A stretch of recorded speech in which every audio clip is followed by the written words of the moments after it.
खलीफा के हम हैं खलीफा हमारा, वो दिल है हमारा आका हमारा, हमारा हमारा खलीफा हमारा, वो दिल है हमारा आका हमारा, वो दिल है हमारा आका हमारा. Assalamualaikum dan selamat datang dalam acara This Week with Huzur. Kami merasa terhormat untuk mempersembahkan sorotan dari dua mulakat dengan Lajnah dan Amilah Nasional Jemaat dari Prancis. Kita mulai dengan pertemuan hari Sabtu di mana Hadrat Khalifatul Masih Ayyadahullahu Ta'ala bin Aziz dengan penuh kehangatan menjumpai para anggota Amilah dari Lajnah Imailah Prancis. Akhir pekan lalu, Hadrat Khalifatul Masih Al-Khamis Ayyadahullahu Ta'ala bin Aziz mengadakan dua pertemuan terpisah dengan Amilah Nasional Prancis dari Lajnah Imailah dan Amilah Nasional Jemaat Prancis. Pertama, pada hari Sabtu, Amilah Nasional Lajnah Imailah diberkati dengan kesempatan bermulakat dengan Hadrat Khalifatul Masih di Islamabad. Para anggota Amilah telah melakukan perjalanan khusus dari Prancis untuk mulakat ini. Setelah Huzur Anwar memimpin doa, para anggota Amilah mendapat kesempatan untuk memperkenalkan diri dan meminta bimbingan dari Huzuri Anwar. Huzur, apa nasihat yang akan Huzur berikan kepada Lajnah di Prancis untuk kemajuan rohani mereka mengingat konteks sekuler? Anda harus memberikan teladan sendiri, jelaskan kepada anggota Lajnah tentang tujuan sejati mereka, jelaskan mengapa kita Ahmadi, dan apa tanggung jawab kita saat tinggal di negara-negara barat ini. Kewajiban pertama kita adalah beribadah kepada Allah Ta'ala yang merupakan perintahnya. Kita harus membaca Al-Quran dan memahaminya. Kita harus berusaha untuk memperoleh pengetahuan agama. Sekretaris Tarbiyat dan anggota Amilah Lajnah harus memberikan teladan mereka sendiri dan harus melakukan perbuatan baik. Dengan cara ini akan timbul kesadaran dalam diri para anggota Lajnah lainnya bahwa mereka juga harus bekerja dengan sebaik-baiknya. Jadi, sebelum Anda menampilkan teladan diri Anda sebagai panutan, para sekretaris tarbiyat dan anggota Amilah Lajnah, baik di tingkat lokal maupun nasional, sebelum mereka menegakkan teladan sebagai panutan, maka orang lain tidak akan menyadari pentingnya tarbiyat. Mereka akan mengatakan bahwa Anda melakukan hal yang bertentangan dengan itu. Untuk meningkatkan kemajuan rohani seseorang, perlu memberitahu Lajnah bahwa saat hidup di dunia materialistis ini, kita sebagai Muslim Ahmadi harus membawa dunia lebih dekat kepada Islam, dan ini tidak bisa terjadi sebelum kita memperbaiki diri kita sendiri dan menyelaraskan tindakan kita dengan perintah Allah dan Rasul-Nya. Untuk itu, Anda harus pertama-tama menasihati anggota Amilah Anda untuk memberikan teladan mereka di setiap lingkatan, dan kemudian menasihati yang lain untuk mengikutinya. Ketika orang-orang melihat bahwa anggota Amilah menjadi lebih cenderung kepada kebajikan, benar-benar menjadi salehah, fokus pada tarbiyat, fokus pada ibadah, bertindak sesuai perintah Allah Ta'ala, membaca Al-Quran, membenci kebohongan, jujur, dan tulus dalam apapun yang mereka katakan, dan cenderung untuk memperoleh pengetahuan agama, maka orang-orang juga akan tertarik pada hal-hal ini. Jika contoh Anda sendiri tidak positif, maka Anda juga tidak dapat mentarbiyati orang lain. Oke? Jazakallah Huzur. Saya ingin bertanya bahwa dalam tajnid dari berbagai majelis, ada beberapa anggota Lajnah yang sudah lama tidak berhubungan atau tidak berkomunikasi dengan jemaat, sampai-sampai data mereka juga telah berubah. Dan ini menimbulkan masalah bagi kami dalam memperbarui tajnid. Huzur bersabda, Anda harus menghubungi mereka. Jika mereka ingin tetap terhubung dengan jemaat dan menganggap diri mereka sebagai Ahmadi, maka Anda harus memasukkan mereka. Jika tidak, Anda bisa memberitahu mereka bahwa kami akan mengeluarkan nama Anda dari tajnid. Untuk saat ini, bagi mereka yang tidak bisa dihubungi oleh Departemen Tajnid, Anda harus membuat daftar terpisah. Jadi jangan masukkan mereka dalam tajnid utama Anda, sebaliknya mereka harus ditempatkan dalam kategori orang yang memerlukan perbaikan atau yang harus dihubungi. Dan kemudian usahakan mereka pasti memiliki kenalan Ahmadi, dan melalui mereka Anda harus bertanya dengan cara yang penuh kasih dan beritahu mereka bahwa nama mereka masih ada dalam daftar jemaat, dan tanyakan apakah nama mereka harus tetap dalam daftar atau dihapus. Jika mereka mengatakan bahwa mereka ingin nama mereka dihapus dan mereka tidak ada hubungannya dengan jemaat, maka Anda bisa menghapus nama mereka. Namun, Anda harus membuat daftar terpisah. Untuk sementara waktu, mereka tidak boleh dimasukkan dalam tajdid utama jemaat. Jika Anda memberikan contoh yang baik, akhlak yang baik, dan Anda berusaha untuk mendekatkan orang, beberapa orang memiliki teman dan kenalan lain yang melaluinya mereka ingin tetap berhubungan. Tetapi karena perilaku pengurus tertentu, mereka menjadi jauh. Anda harus berusaha untuk mendekatkan mereka melalui orang-orang yang masih mereka hubungi, dan para pengurus harus memperbaiki sikap mereka. Para pengurus harus mengadopsi kebaikan dan berusaha untuk mendekatkan orang. Beberapa orang memang menjadi lebih baik sebagai hasilnya. Anda harus menganalisis situasi secara keseluruhan. Untuk sementara waktu, Anda bisa membuat daftar terpisah untuk mereka dan daftar lain untuk anggota-anggota yang aktif. Huzur, pertanyaan saya adalah, sebagai anggota Amilah Nasional, bagaimana kita dapat memunculkan semangat untuk mengutamakan setiap instruksi, keputusan, dan bimbingan dari khalifah? Juga bagaimana kita dapat menghindari kebiasaan memberikan interpretasi pribadi terhadap instruksi khalifah, dan alih-alih memprioritaskan pendapat pribadi kita, hubungan keluarga dan pertemanan, bagaimana kita dapat menimbulkan semangat ketaatan? Huzur bersabda, jika orang-orang tidak menaati Allah Ta'ala, bagaimana mereka akan menaati khalifah? Pertama, Allah Ta'ala telah berfirman bahwa tugas utama Anda adalah beribadah kepadanya, yakni tujuan utama penciptaan Anda. Jika orang-orang menyadari bahwa tujuan penciptaan mereka adalah untuk beribadah kepada Allah Ta'ala, maka mereka akan memahami bahwa mereka harus membuat Allah Ta'ala ridho. Dan untuk membuat Allah Ta'ala ridho berarti memenuhi perintahnya. Beribadah kepada Tuhan berarti benar-benar menjadi hambanya yang sejati. Beribadah kepadanya berarti bertindak sesuai perintahnya. Oke?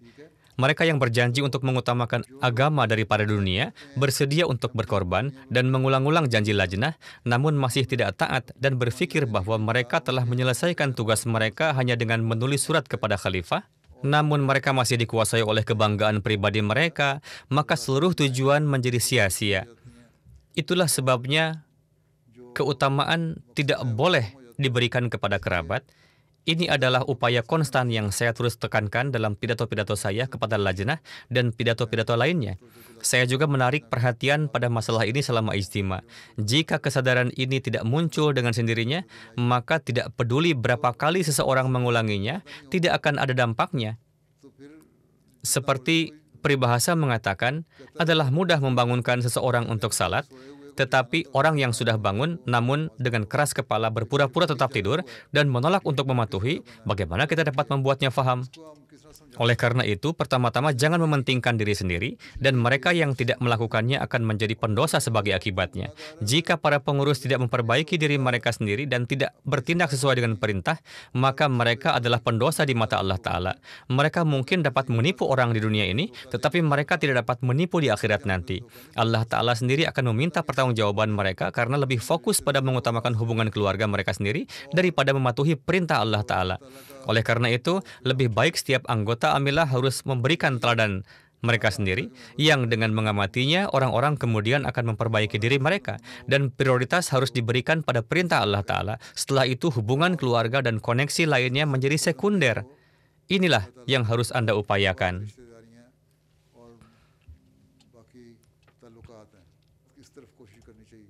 Huzur, karena terpengaruh dan tertekan oleh lingkungan eksternal, banyak gadis yang bergerak ke arah pakaian yang tidak sopan, dan orang tua pun tidak mampu membimbing mereka dengan benar. Apa nasihat Huzur mengenai hal ini?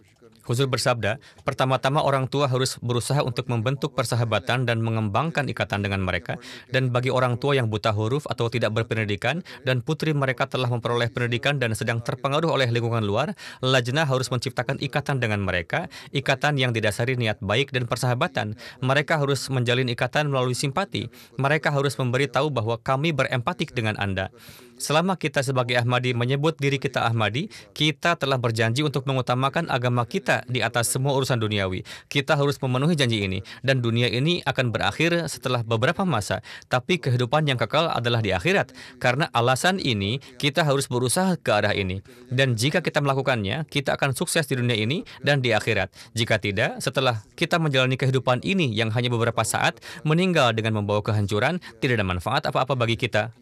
Jadi jelaskan ini kepada mereka secara bertahap dan dengan penuh kasih, bukan dengan kasar, bawa mereka lebih dekat kepada agama, beritahu mereka betapa Allah Ta'ala telah memberkati mereka, bagaimana Dia telah menganugerahkan nikmatnya kepada mereka. Katakan bahwa dulu keadaanmu sulit, tetapi Allah Ta'ala membawa Anda ke negara-negara ini dan menciptakan keadaan yang lebih baik untuk Anda. Anda diberi kesempatan yang lebih besar untuk belajar dan kesempatan yang lebih besar untuk maju.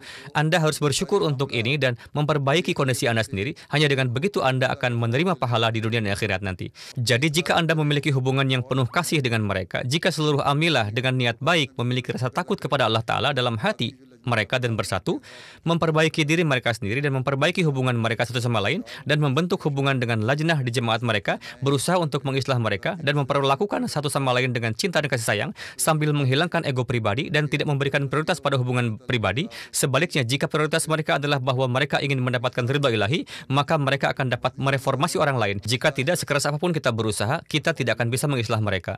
Keesokan harinya, anggota Amilah Nasional Jemaat dan para ketua jemaat dari Perancis mendapat berkah untuk bermulakat secara virtual dengan Hadrat Khalifatul Masih. Huzur memimpin mulakat dari studio MTA di Islamabad, sementara para anggota Amilah berkumpul di Majlis Mubarak di Paris. Assalamualaikum warahmatullahi wabarakatuh. Waalaikumsalam warahmatullahi wabarakatuh. Silakan duduk. Huzur memimpin doa. Setelah itu Huzur berbicara kepada mereka dan memberikan bimbingan terkait departemen mereka. Jemaat Perancis tampaknya seperti yang terlihat dari wajah para amilah memiliki banyak kesalehan dan ketulusan dan mereka yang bekerja dengan niat baik. Namun demikian Allah Ta'ala mengetahui kondisi hati. Untuk itu, pertama, anggota amilah harus berusaha untuk menciptakan hubungan dengan Allah Ta'ala. Mereka harus meningkatkan standar ibadah mereka. Mereka harus meningkatkan level pengetahuan agama mereka. Mereka harus fokus pada membaca Al-Quran dan memahaminya. Mereka harus meningkatkan ikatan ketulusan dan pengabdian mereka dengan jemaat. Dan alih-alih ego pribadi, mereka harus sepenuhnya berusaha untuk mencapai tujuan jemaat dengan niat baik. Dan mereka harus berusaha untuk mendapatkan ridha ilahi. Anda semua berjanji bahwa Anda akan setia kepada jemaat dan kepada khilafat. Ini hanya akan terbukti benar jika Anda mengatakan segala sesuatu semata-mata demi Allah Ta'ala. Jika tidak, semuanya hanya di mulut saja. Setiap orang memiliki kelemahan dan kekurangan, tidak ada yang sempurna. Meskipun demikian, seseorang harus berusaha untuk memperbaiki diri, menunjukkan kerendahan hati, dan menganggap diri mereka rendah. Ini adalah perintah Allah Ta'ala. Ini adalah ajaran Hadrat Masih Maud alaihi salam, dan inilah kualitas kerendahan hati dan kelembutan yang dimiliki Hadrat Masih Maud alaihi salam yang menyenangkan Allah Ta'ala, yang atasnya Dia mewahyukan, "Aku senang dengan cara-caramu yang rendah hati." Alasan mengapa Allah Ta'ala senang dengan tindakan seperti itu adalah karena dilakukan dengan kerendahan hati dan kelembutan dan semata-mata demi Allah Ta'ala sambil menanamkan rasa takut kepada Allah Ta'ala dalam hati. Setiap anggota amilah harus memperhatikan hal ini. Jika Anda mencapai ini, Anda akan dapat memenuhi tanggung jawab yang dipercayakan kepada Anda dengan baik dan mendapatkan ridha ilahi. Karena itu, berusahalah sekuat tenaga untuk mencapai ini. Selanjutnya, jangan menganggap tanggung jawab yang diberikan kepada Anda dalam mengkhidmati agama sebagai jabatan. Sebaliknya, anggaplah itu sebagai bentuk pelayanan dan karunia Tuhan. Dan konsekuensinya, penuhi itu sambil menunjukkan kerendahan hati dan kelembutan. Jika Anda mencapai tujuan-tujuan ini, anggaplah diri Anda berhasil. Ketika mulakat, Hadrat Amirul Mukminin mengingatkan tentang pentingnya kejujuran dan berbicara kepada Sekretaris Keuangan tentang menekankan pentingnya kejujuran dalam pengorbanan finansial dan berpartisipasi dalam canda. Huzur bersabda, tanamkan kesadaran bahwa mereka tidak melakukan kebaikan apapun kepada Tuhan. Sebenarnya itu adalah karunia Allah Ta'ala kepada mereka bahwa Dia telah memberi mereka penghasilan seperti itu. Dan sebagai cara menunjukkan rasa syukur, mereka harus membelanjakannya untuk tujuan Allah Ta'ala. Oke? Anda harus membantu mereka menyadari hal ini. Allah Ta'ala telah memerintahkan kita untuk terus mengingatkan dan menasihati. Jadi arahkan perhatian mereka pada hal ini sesering mungkin. Jangan sampai setelah mendapatkan uang, seseorang menjadi cenderung mengejar kekayaan materi dan melupakan Allah Ta'ala. Jelaskan kepada mereka bahwa jika mereka menyumbang, itu harus demi Allah Ta'ala. Pertama-tama, candah wajib harus dibayar di awal. Jika mereka ingin menyumbang lebih banyak dana setelah itu, maka itu adalah tambahan. Jangan sampai candah wajib tidak dibayar sepenuhnya atau tidak sesuai dengan penghasilan seseorang, sementara orang tersebut menyumbangkan uangnya untuk tujuan dan skema lain yang akan menghasilkan lebih banyak perhatian dan pujian dari orang lain, seperti pembangunan masjid atau proyek atau skema lainnya. Ini salah. Pertama, candah wajib yang sudah dia janjikan harus dibayar. Jika mereka musi, maka mereka harus membayar sesuai dengan tarif yang ditentukan dan penghasilan mereka. Jika mereka membayar candah am, maka mereka harus membayar sesuai dengan itu. Kemudian mereka harus berkontribusi pada skema tahrik jadid dan wakfi jadid. Selain itu, jika seseorang memiliki kekayaan lebih dan ingin berkontribusi, mereka dapat melakukannya untuk proyek-proyek lain. Tentang membangun masjid dan menyelesaikan pekerjaan-pekerjaan jemaat lainnya, ini adalah tanggung jawab jemaat makami atau lokal. Di beberapa tempat, ini menjadi tugas jemaat makami atau jemaat nasional setempat. Para Ahmadi harus ikut berkorban untuk pekerjaan-pekerjaan demikian juga. Apa itu candah? Candah adalah pengorbanan. Jika memberinya dengan semangat pengorbanan, maka barulah akan menuai manfaat. Hanya dengan inilah Anda akan mendapat manfaat dan juga meraih keridhaan Allah Ta'ala. Jika tidak, itu hanyalah pamer. Dan ini tidak ada manfaatnya. Karena itu, Anda harus terus-menerus mengingatkan baik sekretaris mal markazi atau pusat maupun sekretaris mal makami atau lokal. Demikian pula, ini menjadi tugas sekretaris tarbiyat untuk menarik perhatian orang ke arah ini. Kita perlu berkhidmat untuk mendapatkan keridhaan Allah Ta'ala, bukan untuk menyenangkan orang lain atau untuk menampilkan diri kita sendiri. Jadi, jika Anda mengembangkan pola pikir ini, Anda akan berhasil. Perhatikanlah hal ini. Huzur, jika seseorang memiliki kesempatan untuk bergabung dengan partai politik di Perancis, apa yang harus ia lakukan? Huzur bersabda, jika seseorang memiliki minat dalam politik dan ia bergabung dengan partai yang memperjuangkan penegakan hak asasi manusia, maka ia tentu bisa bergabung dengan partai itu.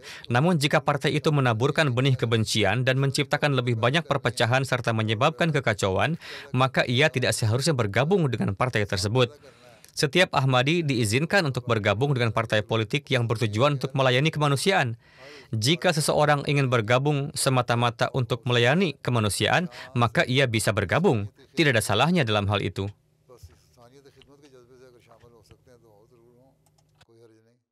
Nasihat apa yang bisa Huzur berikan kepada seorang Ahmadi yang ingin menjadi pengusaha agar mereka bisa memberikan waktu untuk berkhidmat di jemaat dan tidak terlalu fokus pada kesuksesan bisnis mereka?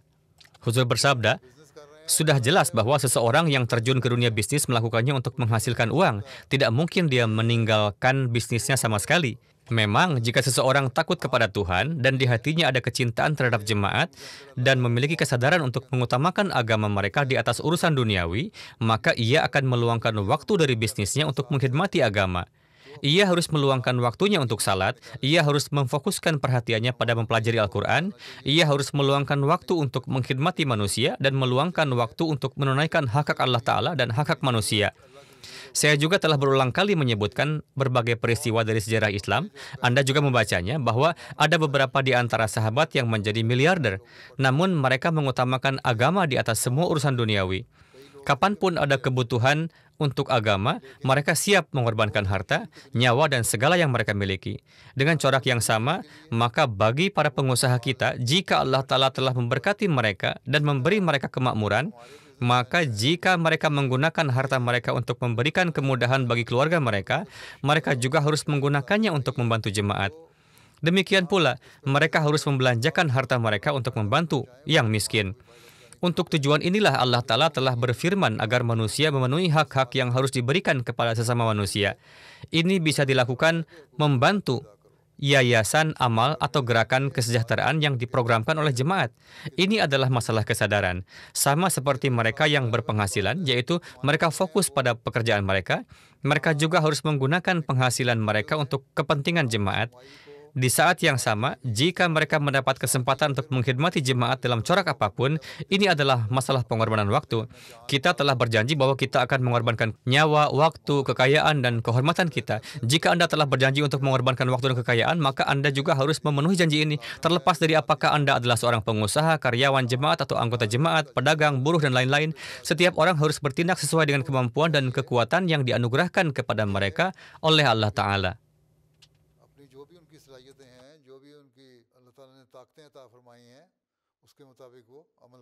Salah seorang meminta petunjuk dari Huzur tentang tabligh. Huzur bersabda, terkait tabligh, Allah Ta'ala telah berfirman bahwa kalian harus menyampaikan ajaran-ajaran yang telah diturunkan kepada kalian dan menyebarkannya. Allah Ta'ala juga telah memerintahkan kepada Rasulullah SAW untuk bertabligh dan bahwa bagaimana hasilnya ini merupakan tanggung jawab Allah Ta'ala. Saat ini, khususnya di Perancis, tetapi juga secara umum di negara-negara barat ini, orang-orang telah menjauh dari agama, mereka tidak tertarik pada agama. Pertama-tama, Anda harus menemukan orang-orang yang tertarik pada agama, jalinlah hubungan dengan mereka yang masih tertarik pada agama. Salah satu cara khusus untuk bertabligh adalah menjalin ikatan dengan mereka dan mendekatkan mereka. Anda seharusnya tidak hanya bertabligh kepada mereka, tetapi juga menunjukkan contoh kepada mereka dan berteman dengan mereka. Secara bertahap, Anda dapat menjawab pertanyaan mereka tentang keberadaan Tuhan, menyampaikan kepada mereka tentang kekuasaan Tuhan, dan sampaikan tentang ajaran Jemaat Ahmadiyah dan Islam sejati. Dengan cara ini, Anda harus menyampaikan tabligh kepada mereka secara personal. Kedua, Anda harus mengundang orang-orang yang bertabiat baik dan mengadakan pertemuan serta acara-acara sederhana untuk mereka, menyediakan minuman ringan bagi mereka, dan meminta mereka untuk mengajukan pertanyaan tentang Islam. Ketika mereka bertanya tentang Islam, maka berilah jawabannya. Namun, hal ini hanya akan berpengaruh jika teladan Anda baik dan Anda menaruh perhatian pada doa. Jika perilaku yang Anda tunjukkan berbeda dari pesan kebenaran yang telah Anda sampaikan kepada mereka, maka mereka akan segera mengetahui siapa Anda sebenarnya, dan hal itu tidak akan berdampak pada mereka. Seiring dengan ini, harus ada pertemuan, dan perhatian mereka harus tetap tertuju pada hal ini secara berkelanjutan. Begitu pula, jika Anda akan membagikan literatur, Anda harus memberikannya kepada mereka yang memiliki minat terhadap agama. Maka dari itu, hal ini akan membutuhkan banyak upaya di semua tingkatan. Lajnah, Khuddam, Ansar, dan pengurus jemaat harus membuat program bersama-sama dan juga mencoba untuk melaksanakan tabligh di antara para kenalan mereka. Jika Anda biasanya membagikan pamflet, Anda mungkin memberi mereka sesuatu tentang perdamaian, tetapi kebencian terhadap Islam telah menyebar begitu luas sehingga jika Anda hanya memberitahu mereka bahwa Islam menganjurkan terciptanya perdamaian, mereka akan berkata, perdamaian macam apa yang kalian bangun? Dengan demikian, hal itu tidak akan berpengaruh. Jadi Anda harus mempertimbangkan keadaan dan merencanakan bagaimana Anda dapat melakukan tabligh dengan serangkaian keadaan saat ini. Apa saja masalah dan kesulitannya, dan apa saja tuduhan yang disampaikan oleh orang-orang. Perhatikanlah hal-hal ini dan terbitkan literatur yang sejalan dengannya dan buatlah rencana tabligh. Maka ini dapat menjadi efektif. Jadi ada berbagai cara untuk melakukan tabligh sesuai dengan keadaan. Dengan keadaan di negeri Anda, di mana hal duniawi lebih menonjol dan kecenderungan terhadap agama kurang, Anda perlu melihat bagaimana Anda dapat membawa orang-orang lebih dekat dengan agama. Oleh karena itu, ketika semua pengurus badan dan jemaat bersama-sama memusatkan pikiran mereka, Anda akan dapat membuat rencana terpadu yang akan efektif.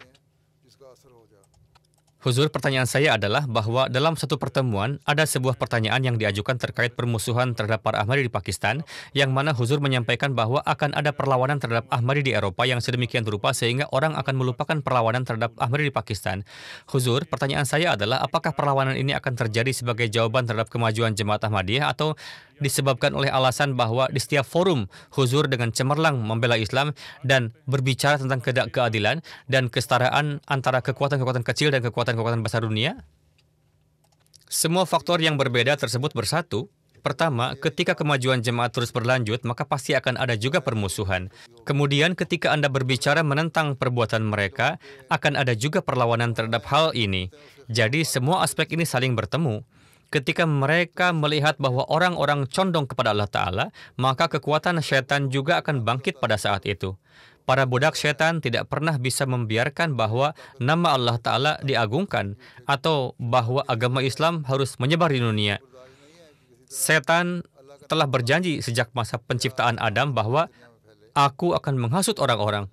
Jadi, setan akan terus berusaha untuk tujuan ini. Selain itu, jika amalan dari umat Islam lainnya menjadi lebih baik, mereka juga akan mulai menentang mereka setelah melihat mereka. Namun, ketika Jemaat Ahmadiyah menyebar dan citra sejati Islam terbentuk, maka perlawanan akan mulai meningkat lebih banyak lagi. Ketika kekuatan Dajjal mulai khawatir bahwa agenda mereka untuk membuat manusia lupa kepada Allah Ta'ala dan memilih ateisme mulai berhenti, dan agar umat Islam tidak pernah lagi unggul dari setiap dari segi penghidupan, atau agar Islam tidak meliputi pemikiran manusia, atau supaya jangan sampai terjadi bahwa bangsa mereka pun mulai memilih Islam, maka pada saat itu para penentang akan melawan, dan umat Islam yang relatif lemah imannya dan baru saja masuk Islam, maka lantas keluar dari Islam dan dijauhkan dari agama. Jadi, pada saat ini, pertama-tama kita perlu membuat rencana untuk memperkuat iman kita sendiri, dan kita juga perlu merencanakan bagi mereka yang baru menjadi Muslim Ahmadi untuk memperkuat iman mereka. Allah yang Maha Tahu apakah ini akan terjadi setelah 10 tahun, 20 tahun, atau 50 tahun, namun ini pasti akan terjadi. Insya Allah, ketika jemaat mulai berkembang, bahkan jika hanya 20% dari keseluruhan lantas mulai condong menuju Ahmadiyah, maka permusuhan pun dimulai. Itulah sebabnya kita harus berusaha, kita harus merencanakan ke depan bahwa ketika keadaan seperti itu muncul, program apa yang perlu kita buat? Jenis perlawanan apa yang mungkin kita hadapi? Untuk ini, hal terbaik yang harus kita lakukan adalah kita mengembangkan jalinan dengan Allah Ta'ala, kita harus meningkatkan amalan kita sendiri, dan setelah kita mengukuhkan amalan kita, setelah kita mengembangkan jalinan dengan Allah Ta'ala, ketika kita memperhatikan doa, maka hanya dengan demikianlah kita akan dapat menangkal semua ini. Jadi, ini akan terjadi dalam kedua coraknya. Ini akan disebabkan karena kemajuan jemaat atau akibat perbuatan dunia muslim yang sedemikian rupa sehingga perlawanan pun meningkat dan jemaat juga terpengaruh oleh hal ini. Ini persis seperti yang terjadi saat ini, iya kan? Yakni tindakan umat Islam di seluruh dunia telah sedemikian rupa di mana mereka mengucapkan atas nama Allah dan Rasul-Nya, namun lalu melakukan perbuatan buruk. Dan salah satu akibat dari hal ini adalah bahwa setelah melihat perilaku umat Islam yang lain, orang-orang justru bertindak melawan jemaat. Dan kita harus menghadapi hal-hal ini di berbagai tempat. Kita ditentang karena kita mengatakan bahwa kita adalah Muslim. Namun ketika kita menjelaskan kepada mereka bahwa ya, kita adalah Muslim, tetapi kita adalah Muslim yang benar-benar bertindak sesuai dengan ajaran Islam. Jadi beberapa memahami poin ini dan beberapa tidak. Namun, ini adalah fakta umum, yaitu ada berbagai budak setan dan mereka melakukan upaya bersama agar ateisme menyebar di seluruh dunia. Mereka akan melancarkan usaha-usaha melawan agama, dan ketika Ahmadiyah akan bangkit, ketika tabligh kita meningkat, dan citra sejati Islam mulai muncul, dan ketika mereka menyadari bahwa Islam yang dianut oleh umat Islam pada umumnya bukanlah Islam yang sejati, melainkan inilah Islam yang sejati, dan orang-orang menjadi lebih cenderung ke arah ini, maka perlawanan pun akan meningkat. Ini akan datang baik dari pemerintahan ataupun penduduk setempat, atau akan datang dari para pemimpin agama yang sekedar namanya saja, baik mereka itu Kristen, Yahudi, atau siapapun. Jika Anda teguh pada hal-hal ini, jika Anda mentarbiyati anggota jemaat dengan benar, jika Anda menghilangkan ego pribadi mereka, menjadikan mereka menjalin hubungan dengan Allah Ta'ala dan mengisi mereka dengan ketulusan, maka ini akan menjadi keberhasilan besar. Dan jika Anda mencapai tujuan ini, maka jemaat Prancis juga akan termasuk di antara jemaat-jemaat terbaik di dunia. Semoga Allah Ta'ala memberikan taufik kepada Anda untuk dapat menjalankannya. Insya Allah huzur, terima kasih banyak. Assalamualaikum, waalaikumsalam. Demikianlah cuplikan dari mulakat di akhir pekan lalu. Kita sekarang mengakhiri dengan bagian terakhir kita, yakni ringkasan khutbah Jumat. Dalam khutbah Jumat hari ini, Huzur Ayyadahullah Ta'ala Bismillah Aziz bersabda mengenai masjid pertama di London, Masjid Fazl. Huzur menyebutkan sebuah nubuatan dari Hadrat Masih Maud alaihissalam yang beliau alaihissalam jelaskan bahwa Islam akan menyebar di barat. Kemudian ada nubuatan lain dari Hadrat Masih Maud alaihissalam di mana beliau bersabda, aku melihat dalam sebuah mimpi bahwa aku sedang berdiri di atas mimbar di kota London dan sedang mengemukakan kebenaran Islam dalam bahasa Inggris melalui sebuah pidato yang penuh dengan berbagai dalil. Setelah itu, aku menangkap beberapa burung yang sedang bertengger di pohon-pohon kecil dan berwarna putih dan tubuh mereka menyerupai burung puyuh. Aku menakwilkan mimpi ini sebagai berikut, yaitu meskipun aku tidak bisa melakukan perjalanan ke negeri itu, tulisan-tulisanku akan diterbitkan ke tengah-tengah mereka dan akan banyak orang-orang Inggris yang berfitrat suci yang akan tertarik pada kebenaran. Sebenarnya, hubungan negara-negara barat dengan kebenaran agama selama ini sangatlah jarang. Seolah-olah Allah memberikan pengetahuan agama kepada seluruh Asia, sementara pengetahuan duniawi kepada Eropa dan Amerika. Silsilah kenabian dari awal hingga kini juga terus berada di Asia. Demikian kesempurnaan kewalian juga diterima oleh mereka. Sekarang Allah Ta'ala ingin melingkupi orang-orang ini dengan rahmat ilahinya. Jadi, ini adalah bimbingan, keinginan, doa, dan kabar gembira dari Hadrat Masih Maud alaihi salam.